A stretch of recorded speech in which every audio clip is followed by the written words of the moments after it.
तो question paper में अक्टूबर 2022, फिर आपका चलेगा मार्च 2023 का, फिर उसके बाद आपका 2023 में जितने भी पेपर हुए हैं उन पेपर पर डिस्कशन होगा। और फिर जून में यहाँ अगर हम बात करते हैं 2024 की, तो एक पेपर जून में हुआ है ऑफलाइन, है ना, ये भी डिस्कस करेंगे, ऑफलाइन वाला पेपर भी, है ना। और उसके बाद अभी जो 22 अगस्त का पेपर हुआ है इस पर भी हम लोग डिस्कशन करेंगे, ठीक है। तो ये रिसेंटली पेपर है, थोड़ा सा आप लोगों को अनुभव मिलेगा कि जो आपने यह स्टडी किया है उसके संदर्भ में अगर प्रश्न बनता है तो वो किस तरीके से बनाए जाएंगे, ठीक है। तो यहाँ जो आप लोग 5-6 पेपर करने वाले हैं इससे आपको काफ़ी अनुभव मिलने वाला है ना। फिलहाल स्टार्ट करते हैं मार्टिन लूथर के बारे में। आप सभी लोग सुना होगा इनका नाम, जानते हैं? जी सर। मार्टिन लूथर कौन थे? सर पोस्ट का इनके द्वारा प्रतिपादित किया। ये मार्टिन लूथर थोड़ी थे, तो लूथर गुलिक थे, वो लूथर गुलिक थे जो पोस्ट कार्ड दिया गया था। यहाँ ये मार्टिन लूथर ईसाई धर्म के प्रोटेस्टेंटवाद नामक एक सुधारात्मक आंदोलन चलाने के लिए एक विख्यात व्यक्ति, एक विख्यात पर्सन है। और मार्टिन लूथर का प्रोसेस अलग है, ये अमेरिका के गांधी जी के नाम से जाने जाते हैं मार्टिन लूथर। जी सर। जी सर। ये अलग हैं और वो अलग हैं, ठीक है। जो आप कह रहे हैं पोस्टकार में वो लूथर गुलिक है। तो जी सर। हाँ, 16वीं सदी की बात कर रहा हूँ अगर मैं, तो एक भिक्षुक और धर्मशास्त्री और ईसाई इतिहास में सबसे महत्वपूर्ण व्यक्तियों में से जाने जाते थे मार्टिन लूथर 16वीं शताब्दी में। यहाँ देख सकते हैं कि वे जर्मन भिक्षुक, धर्मशास्त्री, विश्वविद्यालय में प्रधानाध्यापक, पादरी एवं चर्च सुधारक थे, जिनके विचारों के द्वारा प्रोटेस्टेंटिज्म सुधार आंदोलन आरंभ हुआ था, जिसमें पश्चिमी यूरोप के विकास की दिशा बदल दी थी, है ना। तो उनके विश्वासों ने सुधार को जन्म देने में मदद की, जिससे आप ये कह सकते हो कि रोम कैथोलिक धर्म और पूर्वी रूढ़िवादी के साथ साथ ईसाई धर्म के भीतर तीसरी प्रमुख शक्ति के रूप में प्रोटेस्टेंटवाद का जन्म हुआ।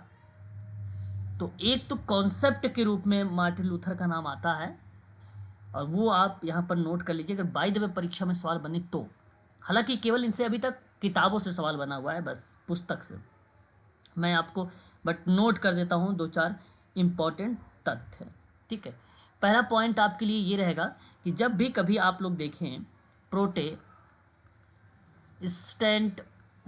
शब्द, तो आप सीधा सीधा कहिएगा कि यह प्रोसेस किसके द्वारा लाया गया है, तो मार्टिन लूथर के द्वारा लाया गया है। दूसरा एक शब्द आपको देखने को मिलेगा औचित्य का सिद्धांत, ठीक है, औचित्य का सिद्धांत।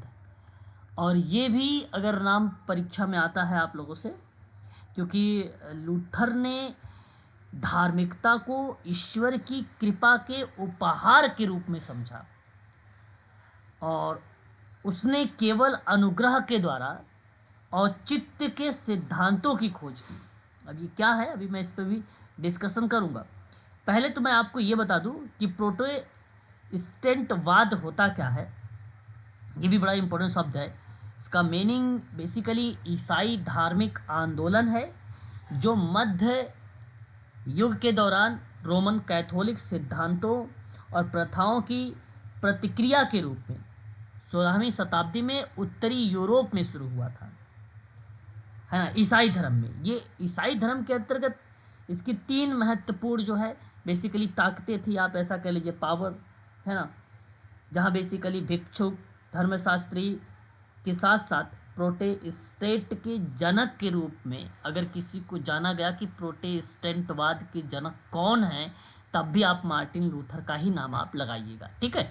ये चीज़ आपको ध्यान में रखना होगा मार्टिन लूथर के संदर्भ में। बाकी इनके और भी चीज़ें हैं, मैं आप लोगों को ये PDF प्रोवाइड करा दिया हूँ, आपने देखा भी होगा, वो चीज़ें मिली भी होंगी, ठीक है, तो उसको वहाँ से भी सीन कर सकते हैं। केवल इंपॉर्टेंट पॉइंट पर फोकस करिएगा। सन 1947 की बात है। इसमें प्रमुखन अगर हम बात करते हैं तो लूथरन समुदाय ने मिलकर एक लूथरन विश्व संघ की स्थापना की, जिसे लूथरन वर्ल्ड फेडरेशन कहा जाता है। पेपर में सवाल बनता है कि लूथरन विश्व संघ की स्थापना किसने की, तो मार्टिन लूथर नाम से ही आइडेंटिफाई कर लोगे, और कब किया था तो आप बता देना कि 1947 में किया गया था। उसका मुख्य कार्यालय अगर हम बात करते हैं जिनेवा, ये लिखा हुआ है जिनेवा है, ठीक है, जेनेवा में हुआ है, ठीक है।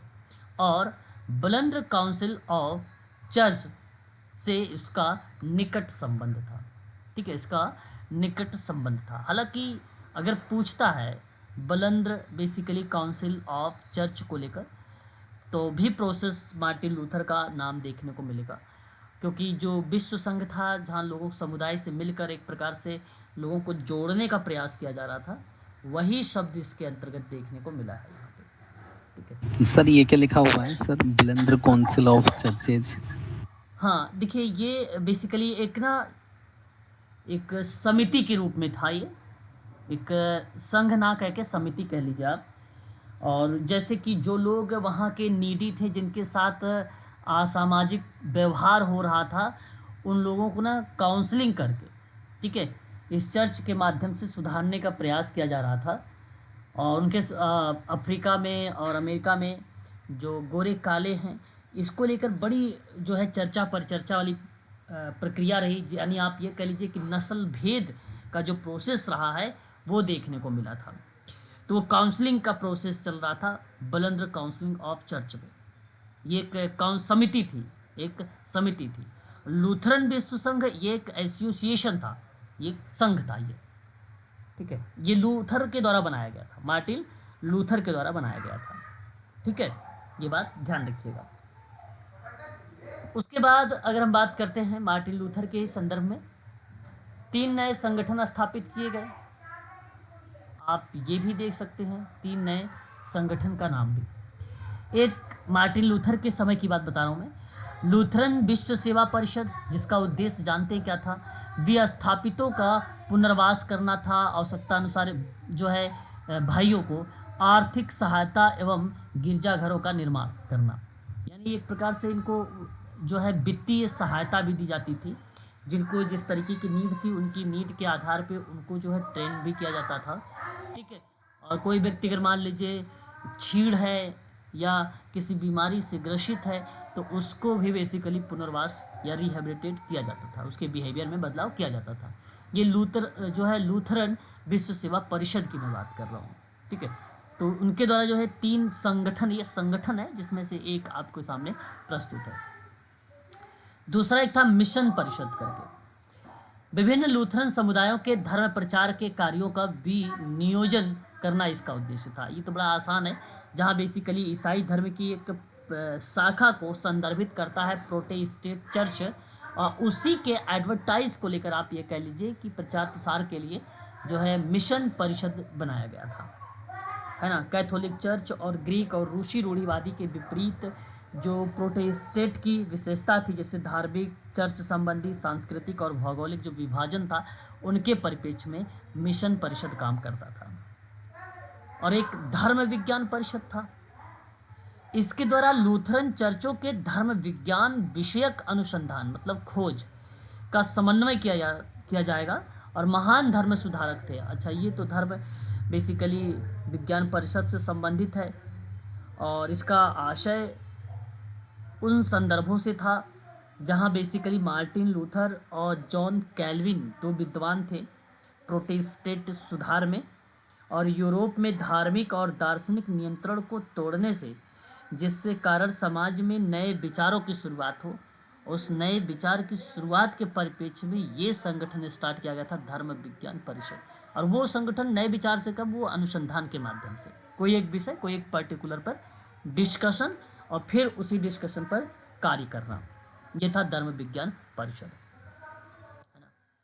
एक नाम और यहाँ पर देखिए, इस चीज़ों को ध्यान में रखते चलिएगा, एक नाम और यहाँ ये इम्पोर्टेंट है नाम, नागरिक अधिकार आंदोलन, है ना। इसमें इनका नाम देखने को मिला है, जैसे अस्तित्व का अभी मैंने आपको सिद्धांत बताया, प्रोटेस्टेंट के बारे में भी बताया आप लोगों को, और ये पेपर में आया है। नागरिक अधिकार आंदोलन में मार्टिन लूथर का नाम। तो कहने का आशय ये था कि उनके जो है नेतृत्व, अहिंसा के प्रति प्रतिबद्धता और उनके भाषण विशेष रूप से आई हैव अ ड्रीम के माध्यम से प्रेरित करने की क्षमता ने आंदोलन की सफलताओं में महत्वपूर्ण भूमिका निभाई है। देखिए, मार्च 1964 की बात है ये। नागरिक अधिकार अधिनियम जो बेसिकली पारित होने की प्रभाविता के क्रिया में देखने को मिला था उस कंडीशन में, उस समय। लेकिन 1964 के ही दौर में नागरिक अधिकार जो अधिनियम था या जो आंदोलन था बेसिकली, ठीक है, ये समूह के साथ मिलकर जॉब्स और फ्रीडम के लिए वाशिंगटन में आयोजित किया गया। मैं आपको बता दूं कि लगभग 2.5 लाख लोग जो है देश की राजधानी में अश्वेत अमेरिकियों के नागरिक और आर्थिक अधिकारों के लिए रैली करने के लिए एकत्रित किया गया था। लगभग 2.5 लाख लोगों को। एक होता है श्वेत, एक होता है अश्वेत। श्वेत मीन्स होता है सफ़ेद यानी गोरा, अश्वेत मतलब होता है ब्लैक यानी काला, आप ऐसा कह लीजिए, ठीक है। तो अश्वेत अमेरिकियों के नागरिक और आर्थिक अधिकारों के लिए जो रैली स्टार्ट हुई थी वो बेसिकली ये नागरिक अधिकार आंदोलन का पार्ट माना जाता। तो पूछता है कभी कि ये कब स्टार्ट हुआ था 1964 में, लगभग कितने लोग इसमें पार्टिसिपेट हुए, तो लगभग आप अप्रोक्सीमेटली आप दर्शा सकते हो 2.5 लाख के आसपास, है ना। 1964। हाँ जी, 1964। 1964। यहाँ पे मार्टिन लूथर किंग जूनियर लिखा है। जी, क्या? यहाँ मार्टिन लूथर किंग जूनियर लिखा है, क्या दोनों व्यक्ति एक ही हैं, क्या अलग बता रहे हैं? नहीं, पहले ऊपर दोनों एक है। मार्टिन लूथर, ठीक है, मार्टिन लूथर कह लीजिए या मार्टिन लूथर किंग जूनियर कह लीजिए, बात एक ही है, ठीक है, बात एक ही, अलग अलग नहीं है प्रश्न, ठीक है। तो ये प्रोसेस हम लोगों को देखने को फिर मिला था, ठीक है। अब मैं आप लोगों को सीधा इनकी किताबों पर लेकर चलना चाहूँगा क्योंकि वहाँ आप सबके लिए इम्पोर्टेंट रहेगा। बाकी अमेरिका के गांधी जी कहे जाते हैं, ये आप लोगों को पता है। यहाँ पर भी देखिए कुछ इम्पोर्टेंट तथ्य आपको ईजिली मिल जाएंगे, आप देख सकते हो, हालांकि मैंने आपको बता दिया है उसमें, है ना। और उसके बाद हम सीधा लेके चलते हैं आप लोगों को इनकी किताबों से। ये किताब बड़ी इंपॉर्टेंट है, इनकी परीक्षा में आता है। और सबसे ज़्यादा इम्पोर्टेंट ये किताब है कि आई हैव अ ड्रीम करके 1963 में ये किताब बेसिकली लाई गई थी। इसके बाद ही तो वो चलाया गया बेसिकली नागरिक अधिकार आंदोलन, ठीक है। और 1964 में शांति के लिए नोबेल पुरस्कार से सम्मानित भी किए गए हैं, है ना। मार्टिन लूथर किंग की एक आत्मकथा थी, पेपर में इम्पोर्टेंट नहीं है, नहीं आता है ये, ठीक है। और why we can not wait एक पुस्तक रही है। और इस पुस्तक के अगर हम बात करते हैं ईयर, तो 1964 आपको देखने को मिलता है। ये भी आपके लिए इम्पोर्टेंट बन सकती है ये पुस्तक भी, ठीक है। हम यहाँ से कहाँ जाएं, वेरी वेरी मोस्ट इम्पॉर्टेंट, ठीक है। अराजकता या समुदाय को लेकर सवाल बनता है ये 1967 में। ये भी मार्टिन लूथर किंग जूनियर की ही पुस्तक है, ठीक है। उसके बाद अगर हम बात करते हैं तो एक किताब इनकी आती है, स्ट्रेंथ टू लव करके बुक है ये। और ये पुस्तक भी 1963 में ही मार्टिन लूथर के द्वारा दी गई है। एक आदमी का उपाय की बात करते हैं, यानी एक प्रकार से ट्रीटमेंट की बात करते हैं। इस पर भी इन्होंने एक किताब लिखा था 1959 में। तो ये इतनी इंपॉर्टेंट नहीं है, इसको हटा दीजिए, ठीक है। ये मार्टिन लूथर के संदर्भ में था। अच्छा, और भी एक किताब आ रही है, देखिए, आधी रात को Dastak, very very most important. ये नॉक एट मिडनाइट, इम्पॉर्टेंट किताब है ये। 1998 में ये किताब आई है मार्टिन लूथर किंग जूनियर के द्वारा, ये ध्यान रखिएगा। परिवर्तन के लिए विवेक चेतन, इम्पोर्टेंट खास नहीं है। सभी श्रम गरिमा है, ये भी इम्पोर्टेंट नहीं है, ठीक है। फिर भी याद रखना चाहते हैं तो आप याद रख सकते हैं 1968 का परिवर्तन के लिए विवेक है यानी चेतन अवस्था, और सभी श्रम गरिमा है, इसके परिप्रेक्ष्य में दिसंबर 2010 की पुस्तक आ जाएगी, ठीक है। अब बात करेंगे हम लोग फ्रांज फेनन के बारे में, ठीक है। ये भी पर्सन इम्पोर्टेंट है, ठीक है, फ्रांस फेनन भी बहुत ही महत्वपूर्ण विद्वान है। फ्रांस फेनन एक चिकित्सक और मनोचिकित्सक के रूप में अपने कार्य के दौरान जो है बेसिकली ये जाना जाता है। ठीक है, फ्रांस फेनन, ठीक है, ये इम्पोर्टेंट पर्सन है। फ्रांस फेनन के बारे में आपने सुना है, बताइए।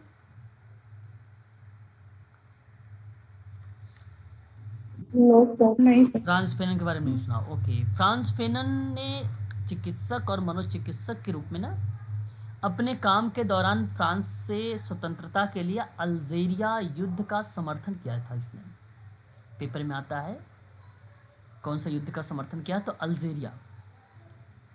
और अल्जीरिया राष्ट्रीय मुक्ति मोर्चा के सदस्य भी बने थे ये फ्रांस फेनन। 5 दशक से अधिक समय में फ्रांस फेनन ने या उनके जीवन और कार्यों ने जैसे फिलिस्तीन, Sri Lanka, Africa, south Africa and संयुक्त राज्य अमेरिका में राष्ट्रीय मुक्ति आंदोलन, पेपर में आता है राष्ट्रीय मुक्ति आंदोलन में किसकी भूमिका रही, तो फ्रांस फेनन का नाम आता है। और कट्टरपंथी राजनीतिक ये नेता थे, तो इसलिए संगठनों को ये बेसिकली प्रेरित करते थे। विचारों के इतिहास में फेनन का योगदान कई गुना अधिक था, विचार के रूप में, आइडियाज़ के रूप में। वह न केवल अपने विचार की मौलिकता के कारण बल्कि अपनी आलोचना की सूक्ष्मता के कारण भी वो प्रभावशाली के रूप में जाने जाते थे, है ना। फ्रांस फेनन ने अल्जीरिया के क्रांतिकारी संघर्ष में अपनी भागीदारी दी और उन्होंने काले लोगों के सिद्धांत और उपनिवेश विरोधी संघर्ष और एक उत्तर औपनिवेशिक सांस्कृतिक एवं समाज के लिए विचारों को हस्तांतरित कर दिया और गतिविधियों का विरोध किया। तो इस तरीके की क्रियाएं बेसिकली फ्रांस फेनन के द्वारा देखने को मिली और काफ़ी फेमस पर्सन रहा। और इनसे भी अभी तक परीक्षा में एक ही बार सवाल आया था और वो भी किताब से ही आया हुआ था। उसमें बेसिकली ना वर्ष को क्रम में लगाकर हम लोगों को दर्शाना था कि वो बताइए किताब जो है किसकी, फ्रांस फेनन की है या मार्टिन लूथर की, उसके आधार पर आइडेंटिफाई करके सीक्वेंस लगाना था। एक बार पेपर में आया हुआ है सवाल। तो देखिए, फ्रांस फेनन ने एक चिकित्सक और मनोचिकित्सक के रूप में अपने कार्य के दौरान फ्रांस की स्वतंत्रता के लिए अल्जीरियन युद्ध का समर्थन किया और अल्जीरियन राष्ट्रीय मुक्ति मोर्चा के सदस्य बने। 5 दशकों से अधिक समय में फ्रांस फेनन के जीवन और कार्यों ने फिलिस्तीन, श्रीलंका, दक्षिण अफ्रीका और संयुक्त राज्य अमेरिका में राष्ट्रीय मुक्ति आंदोलन और अन्य कट्टरपंथी राजनीतिक संगठनों को उन्होंने बेसिकली मोटिव किया या प्रेरित किया। यही चीज़ें बेसिकली इसके अंतर्गत आती हैं। ठीक है, मैं आपको सीधा इनकी किताबों पर लेके चलता हूँ, कोई खास इसमें है नहीं, है ना, पढ़ने से कोई फ़ायदा है नहीं, टाइम वेस्ट होगा हम लोगों का।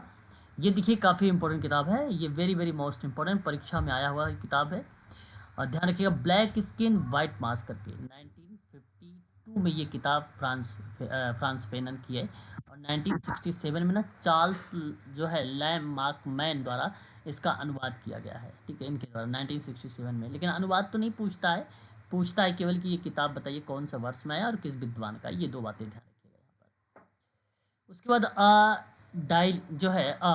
डाइंग कोलोनियलिज्म शब्द आता है और ये 1959 का दौर आता है और उस समय ये फ्रांस फेनन का नाम देखने को मिलता है। वेरी वेरी मोस्ट इंपॉर्टेंट एक और किताब the Richard of the earth करके, ये पेपर में आ भी चुका है, 1961 इंपॉर्टेंट पुस्तक है फ्रांस फेनन की। ठीक है, अफ्रीकी क्रांति की ओर की अगर हम बात करते हैं, एक किताब फ्रांस फेनन की रही है जो बेसिकली 1964 के दौर में देखने को मिली है। ठीक है, एलिए नेशन एंड फ्रीडम करके किताब इनकी आई थी 2018 में, ये बेसिकली संशोधन का संस्करण था 2018 वाली किताब। ठीक है, बस इतनी ये पुस्तकें हैं, इन पुस्तकों को आप लोग जरूर ध्यान रखेंगे। ठीक है, अब यहाँ आपका यूनिट नंबर जो 4 है, यानी यूनिट नंबर 4 यूजीसी नेट की मैं बात कर रहा हूँ, ये होता है समाप्त अब। ठीक है, कल आप लोगों का चलेगा रिसर्च यानी समाज कार्य, शोध चलेगा। अब हम लोग देखेंगे कुछ महत्वपूर्ण प्रश्नों पर जो विगत वर्षों में पूछे गए सवाल थे। अभी तक आप लोगों ने यूनिट नंबर 4 कंप्लीट कर लिया है ना। तो आप देखेंगे पेपर में कि आपके सामने कौन कौन से ऐसे क्वेश्चंस हैं जो बेसिकली प्रस्तुत हो रहे हैं। ठीक है, तो मैं सवाल आप लोगों के सामने प्रस्तुत कर रहा हूँ, ध्यान से देखिएगा। यहाँ देखिए, पहला ही सवाल बेसिकली गलत आया हुआ था। हिंदी में। ये बेसिकली यूजीसी नेट के क्या करता है, इंग्लिश को प्राथमिकता खास कर देता है।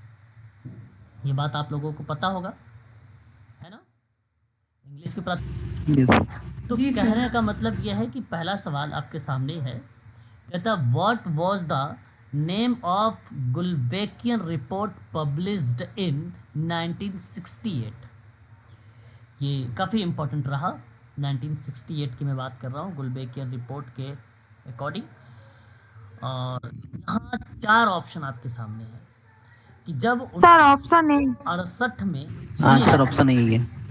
एक मिनट मेरी बात को सुनिएगा, यहाँ मैं बता रहा हूँ आप लोगों को। जब 1968 में यानी 1968 में गुल्बेकियन रिपोर्ट प्रकाशित हो रही थी, तो उस दौरान उस रिपोर्ट में समुदाय को लेकर और समाज को लेकर, ठीक है, चर्चा की गई थी। तो समुदाय और समाज को लेकर क्या चर्चा की गई थी, उसमें उसके परिवर्तन को लेकर, उसके विकास को लेकर बात की गई थी। यही क्रिया बेसिकली इस रिपोर्ट में देखने को मिली थी। हालांकि आपने जवाब सही दिया है कि community work and social change जैसे शब्द ही इस्तेमाल किए जाते हैं या उनके डेवलपमेंट पर ही बात की गई है गुल्बेकियन रिपोर्ट में 1968 में। यह आपका जवाब सही माना जाएगा, गलत नहीं है। मैं आपको बता दूं कि किताब द गुल्बेकियन रिपोर्ट की 2001 में आई थी, बेसिकली प्रोग्नोसिस फ्रंट लाइन करके थी। 2001 में एक किताब और आई, द गुल्बेकियन प्रोग्नोसिस फ्रंट लाइन करके, और उस किताब में सामाजिक विज्ञान विषयों के संगठन में अपर्याप्तता को दूर करने की मांग की गई थी। गुल्बेकियन फाउंडेशन की स्थापना अगर परीक्षा में पूछता है तो उसकी स्थापना जो हुई है गुल्बेकियन फाउंडेशन की, तो वह स्थापना किया गया था 18 जुलाई सन 1956 को। तो 3 महत्वपूर्ण तथ्यों पर हमने जिक्र किया है। इस चीज़ को भी आप लोग वर्ष के रूप में भी ध्यान में रख सकते हैं। फिलहाल एक और सवाल हमारे सामने है और ये सम्मिलित करने से संबंधित है। मैं आशा करता हूँ शायद आप लोगों ने इसके बारे में पढ़ा भी है, जानते भी हैं। पहला सवाल आप यहाँ पे कह रहा है, ये वाला क्वेश्चन में सूची 1 सूची 2 से मिलान करना है। जैसे कि अगर मैं आपसे कहूँ मनोसामाजिक उपागम या मनोसामाजिक दृष्टिकोण, तो फ्लोरेंस होलिस का नाम आता है। लेकिन यदि मैं आप लोगों से कहूं कि मनोसामाजिक विकास का सिद्धांत किसने दिया, एरिक एरिक्सन। डेवलपमेंट किसने दिया, तब आपके सामने एरिक एरिक्सन का नाम आएगा। और उस दौरान आपको 8 चरण भी पता होने चाहिए, जिनमें से शैशवावस्था, प्रारंभिक बाल्यावस्था, पूर्व विद्यालय अवस्था, विद्यालय आयु की अवस्था, किशोरावस्था, युवा किशोरावस्था, मध्य वयस्कता अवस्था एंड प्रौढ़ावस्था। ये 5 अवस्थाएं हैं, सॉरी 8 अवस्थाएं हैं। तो इन पे मैंने आप लोगों से डिस्कशन पहले भी कर चुका हूँ। तो फ्लोरेंस होलिस ने मनोसामाजिक दृष्टिकोण को सन 1964 में इन्होंने क्या किया, प्रकाशित किया या अपने दृष्टिकोणों को दिया था। क्रियात्मक एक दृष्टिकोण था, रूथ स्माइली।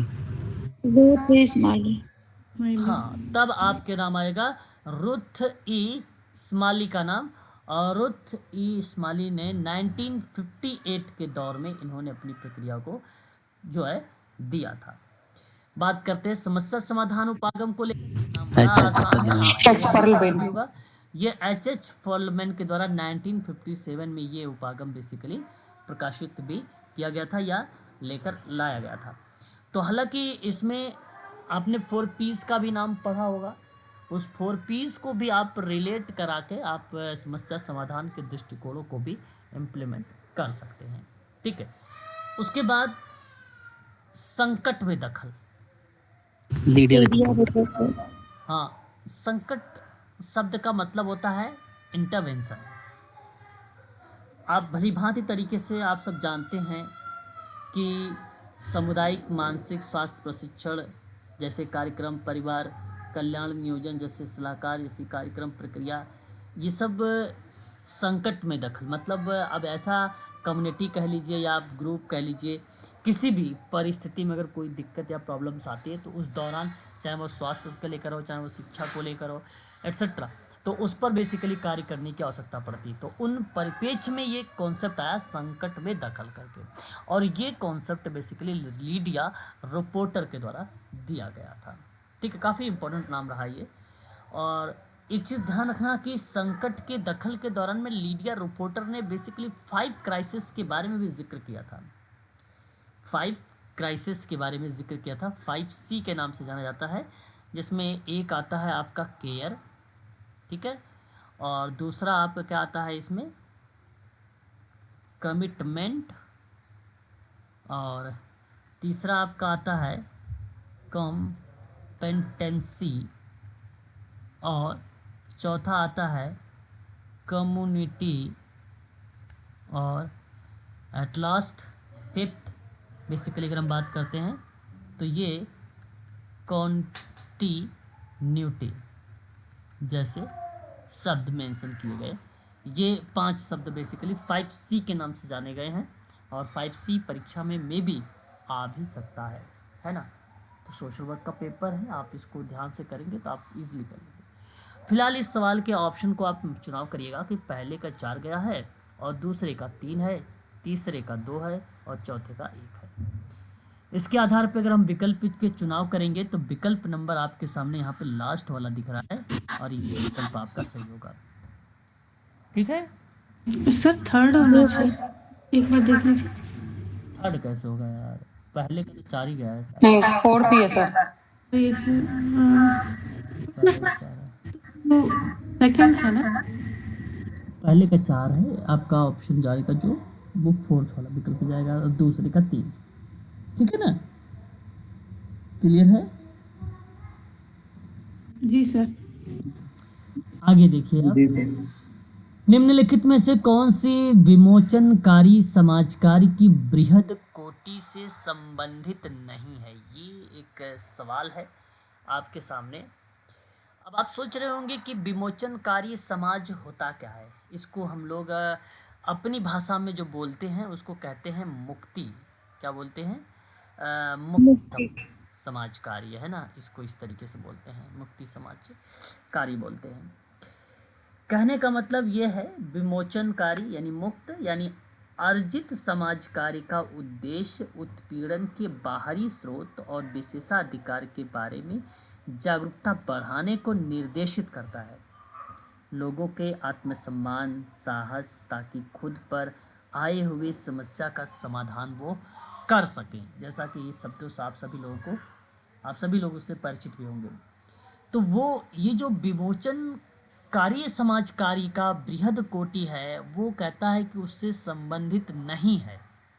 वो पार्ट कौन सा है जिससे बेसिकली मुक्ति समाज कार्य से रिलेटेड नहीं है। जैसे ऑप्शन सी होगा सर। समाज के option B sir. Option B.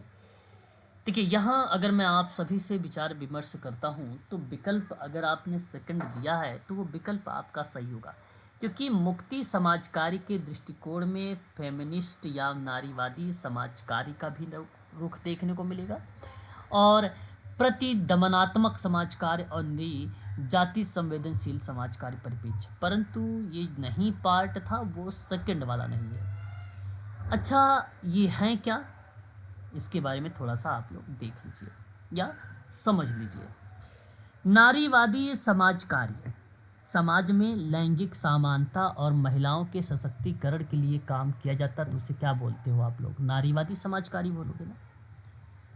जहाँ आप सामाजिक न्याय की बात करोगे, नारीवादी सामाजिक कार्य में सामाजिक न्याय के लिए ही प्रतिबद्ध क्रियाएं होती हैं, और वो लिंग आधारित भेदभाव और असमानता को दूर करने का ही काम करती है, इसलिए नारीवादी समाज कार्य का रूट या पार्ट माना जाएगा। नीतिगत परिवर्तन भी होता है नारीवादी समाज कार्य में, पारंपरिक नैतिक मानकों की चुनौतियों की भी बात होती है ना, शोध और शिक्षा जैसी क्रियाओं पर भी बात होती है। समाज में पुरुषों के साथ बराबरी का दावा करना, ये नारीवादियों का मानना है कि समाज में पुरुषों या पुरुष दृष्टिकोण को प्राथमिकता दी जाती है और महिलाओं के साथ भेदभाव होता है, और उसी क्रियाओं को समाप्त करने के परिप्रेक्ष्य में ये चीज़ें देखने को मिला था। तो लीना डोमिनल्ली का नाम अभी भी आपने ऊपर देखा नहीं नहीं, नीला डोमिनल्ली का नाम नहीं लिखा था आपने, लीडिया रिपोर्टर का नाम लिखा था। तो आपने नाम सुना होगा, लीना डोमिनल्ली का नाम सुना है? Yes. जी सर। हाँ। जी सर। तो नारीवादी समाजकारी का मानना बेसिकली क्या है कि महिलाएं अपनी जीवन के सभी पहलुओं में खुद के लिए निर्णय लेने में सक्षम हो, ऐसा मानना है लीना डोमिनल्ली का। और इन्होंने 2002 में ना शोध पत्र एक नारीवादी समाज कार्य पर आधारित थी और उसी पर इन्होंने जिक्र किया था। कहा भी ये था कि महिलाएं व्यक्तिगत समस्याओं के लिए सामूहिक समाधान ढूंढने में सक्षम है। तो ज़्यादा से ज़्यादा एक्टिविटी बेसिकली ग्रुप के माध्यम से महिलाओं के साथ कार्य हो तो बहुत बेटर माना जाएगा, ऐसा कहना है लीना डोमिनल्ली का नाम। ठीक है। दूसरी एक बात हम लोग यहाँ पर करेंगे जिसे प्रतिदमनात्मक समाज कार्य के बारे में। देखिए मैं आपको बता दूं कि समाज कार्य के तहत लोगों की मदद के लिए कई तरह के कार्य किए जाते हैं, जैसा कि आप सब जानते हैं। इनमें से एक कार्य प्रतिदमनात्मक समाज कार्य होता है। बात को बड़े ध्यान से सुनिएगा, है ना। इनके नोट्स जल्दी मिलते नहीं हैं कहीं पर भी, इस बार ये इनके नोट्स आपको मिलेंगे। ठीक है। तो जो प्रतिदमनात्मक समाज कार्य है बेसिकली, इसमें ना कई पार्ट शामिल है। मैं आपको कुछ एग्जांपल देता हूँ। जैसे एक सूक्ष्म समाज कार्य की बात करता हूँ, एक सामाजिक व्यक्तिक सेवा कार्य की बात करता हूँ, एक स्वैच्छिक समाज कार्य की बात करता हूँ और एक समाज कार्य के अन्य परिप्रेक्ष्य में रख कर बात करता हूँ। तो ये 4 ऐसे पॉइंट्स रहें जो बेसिकली प्रतिदमनात्मक समाज कार्य के रूप में जाने गए। अब वो बेसिकली मुक्ति समाज कार्य का पार्ट थे।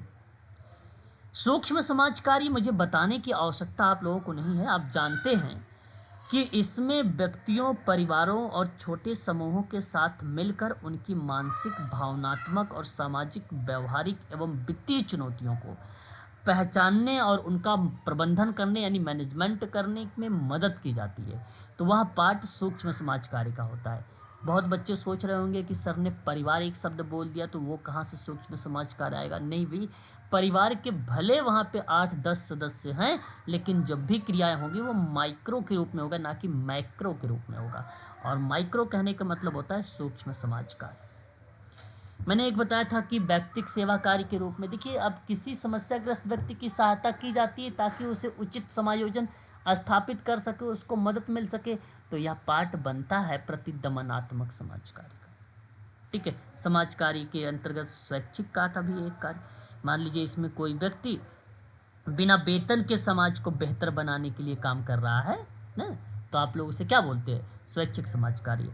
जहाँ परामर्श, वकालत गतिविधियों के जरिए वो एक्टिविटी करता है, तो वो भी मुक्ति समाज कार्य का ही पार्ट माना जाता है। मैंने आपको बताया भी था शायद समाज सेवा शब्द करके।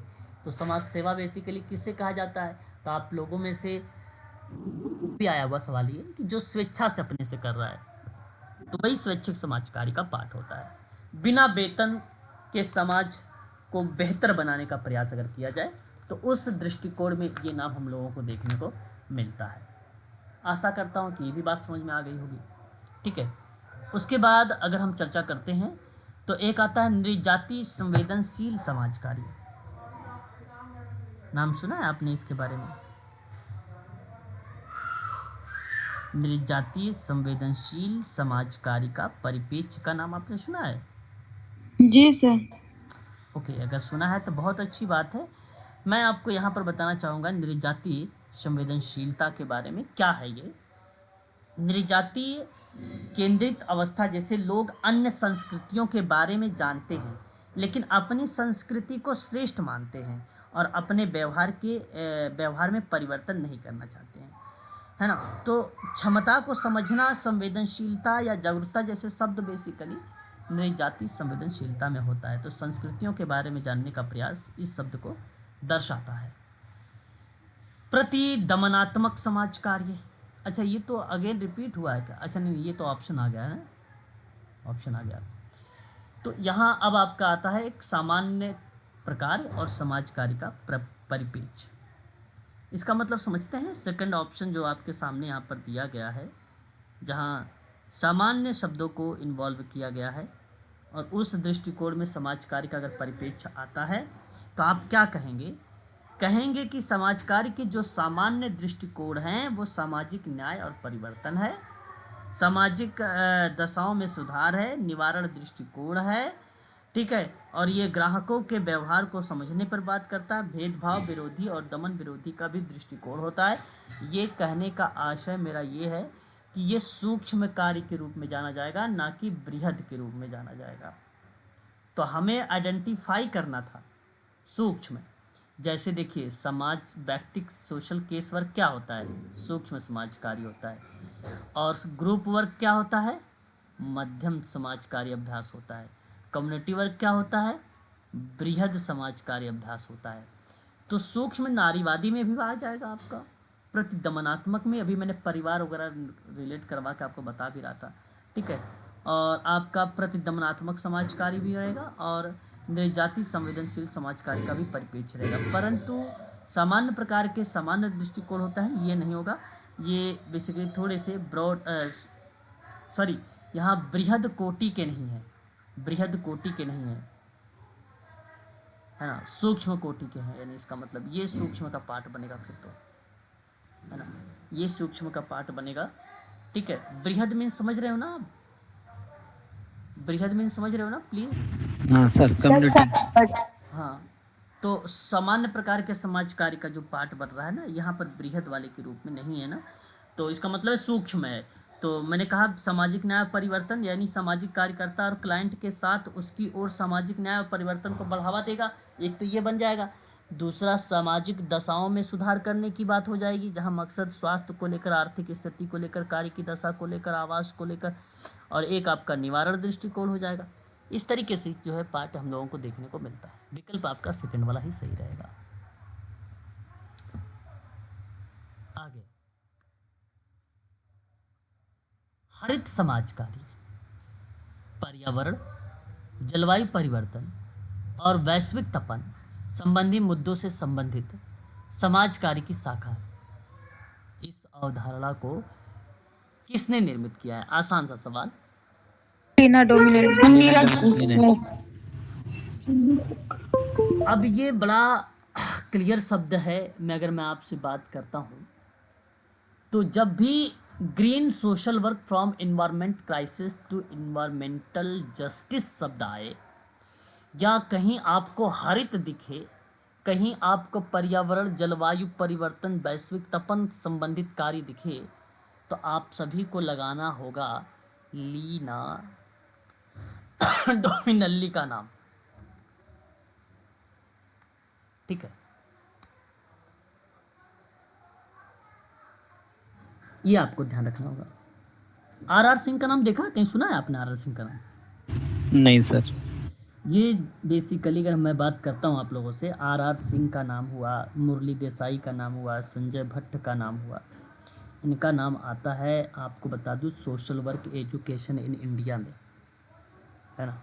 इन लोगों का नाम मुरली देसाई, संजय भट्ट, आर सिंह, इनका कॉन्सेप्ट बेसिकली जनरी in social work education in India का एक कॉन्सेप्ट आया था, और ये कॉन्सेप्ट 2019 में लाया गया था, 2019 में, है ना। नाम आपने सुना है जिम इम्फी का नाम, देखिए विकल्प बी में जिम इम्फी का नाम। कम्युनिटी डेवलपमेंट इन एन जो है अनसर्टेन वर्ल्ड 2016 में कम्युनिटी की प्रक्रिया में इनका नाम देखने को मिला था, जिम इम्फी का नाम। लीना डोमिनली, इनका तो ये ऑप्शन ही आपका करेक्ट हो जाता है। और वाल्टर एंड्रास फ्रेडलैंडर का नाम आपने तो सुना ही होगा, मुझे जहाँ तक उम्मीद है। और एक तो इनकी एक किताब आई थी भी, इंट्रोडक्शन टू सोशल वेलफेयर, याद रखिएगा भाई, सन 1980 का ये। और दूसरा एक आया था इनका concept and method of social work 1976। और समाज कार्य की प्रणालियाँ हैं या सिस्टम है उनमें भी इनका नाम देखने को मिलता है, W.F. फ्रेडलैंडर का। ठीक है, आगे बात करते हैं।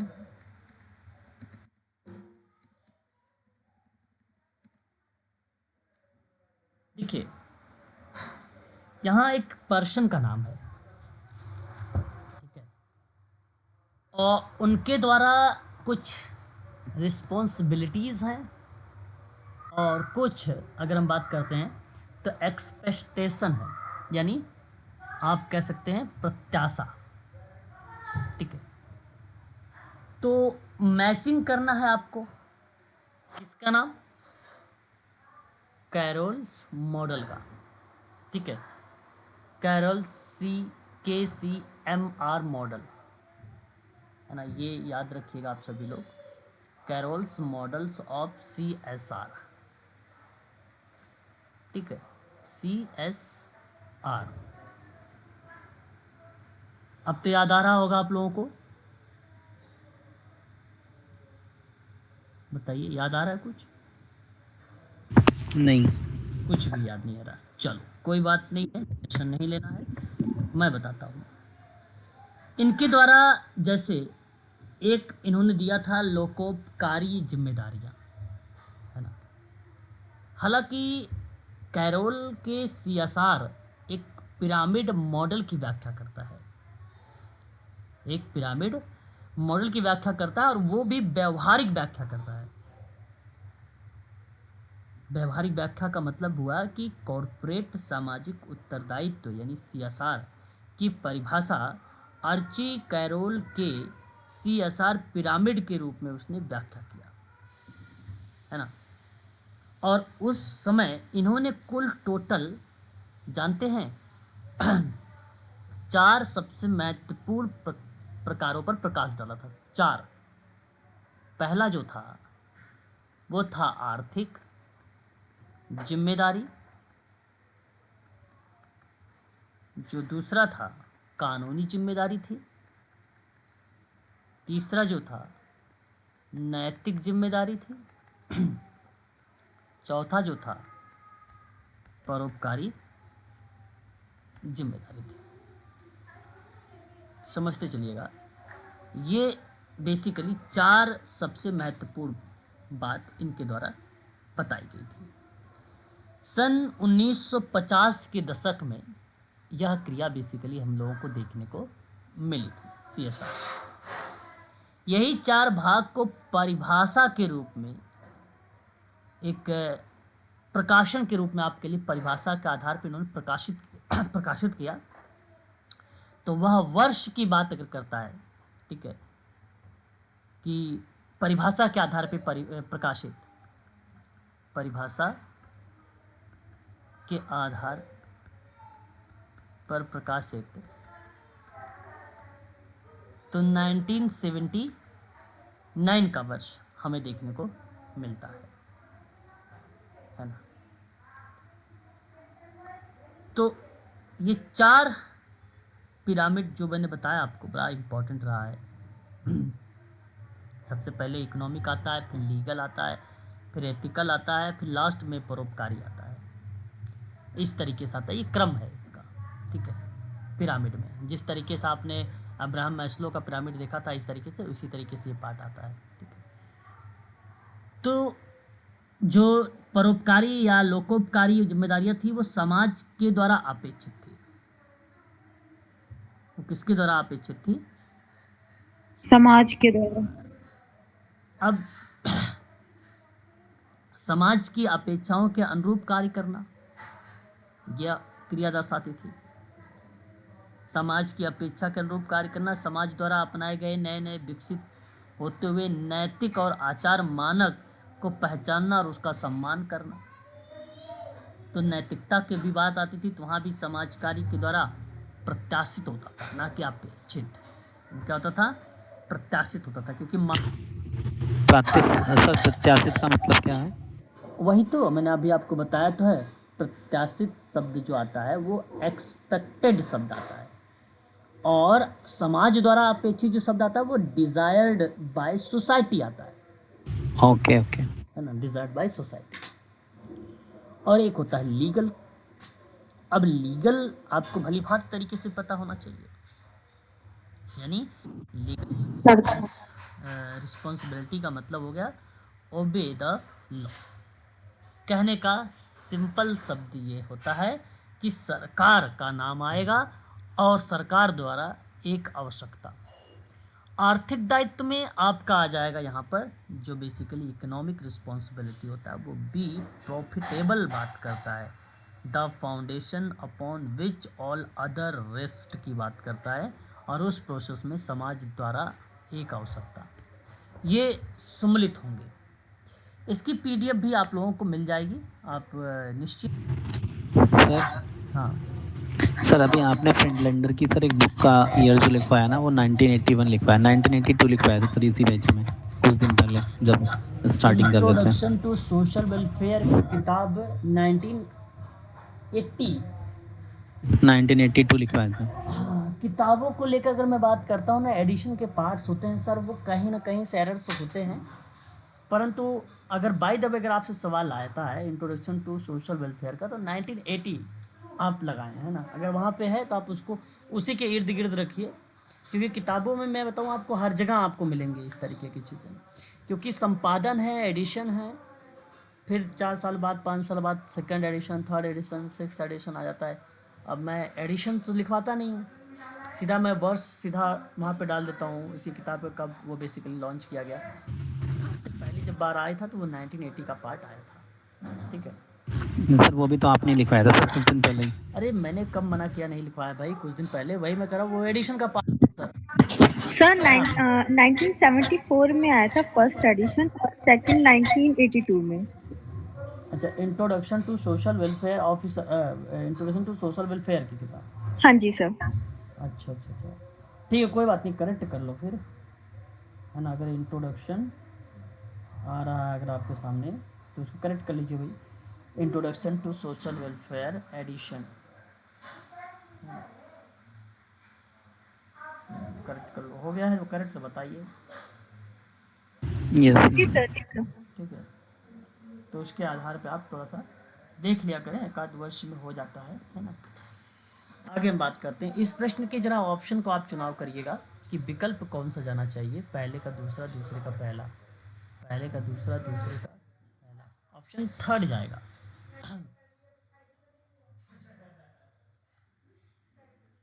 ठीक है, थर्ड ऑप्शन आपका करेक्ट होगा। क्लियर है? Yes sir. ठीक है, आगे आइए नेक्स्ट क्वेश्चन। एक सवाल और आता है आपके सामने, ये सवाल कहता है कि समाजीकरण की प्रक्रिया का अंतिम उत्पाद इनमें से किसमें प्रतिबंधित होता है। आपके सामने सोशलाइजेशन के आधार पे बेसिकली सवाल दिया गया है, समाजीकरण के प्रोसेस के आधार पे, और हमें ये बताना है कि उसका अंतिम उत्पाद मतलब जो लास्ट का प्रोडक्ट है उस व्यक्तित्व सर, किसमें प्रतिबंधित होता है। पर्सनैलिटी। पर्सनैलिटी आप कह रहे हैं, और समाजीकरण की प्रक्रिया का अंतिम व्यक्तित्व होता है। डी। नहीं, पर्सनालिटी सही जवाब है। समाजीकरण की प्रक्रिया का अंतिम उत्पाद हमें पर्सनालिटी डेवलप करने का पार्ट देखने को मिलता है। डी आप कह रहे हैं जीवन स्तर, किसी व्यक्ति या समूह के जीवन के सुख सुविधा संपन्न होने की मात्रा को जीवन स्तर, या आप इसे स्टैंडर्ड ऑफ लिविंग का नाम देते हैं, लास्ट वाला पॉइंट पर। सामाजिक वर्ग उन व्यक्तियों के समूह से होता है जिनकी किसी समाज में समान स्थिति होती है ना, और वह प्रक्रिया जिसमें जाति व्यवस्था में निचले पायदान पर स्थित जातियां या उच्च उठाने का प्रयास करती है, वो संस्कृतिकरण का पार्ट बनता है। जहाँ मूल्य, विश्वास, अपेक्षाओं का प्राप्त होता है, वो बेसिकली पर्सनालिटी का पार्ट होता है। ठीक है, ठीक है, आज के लिए बस इतना ही रखिए, है ना।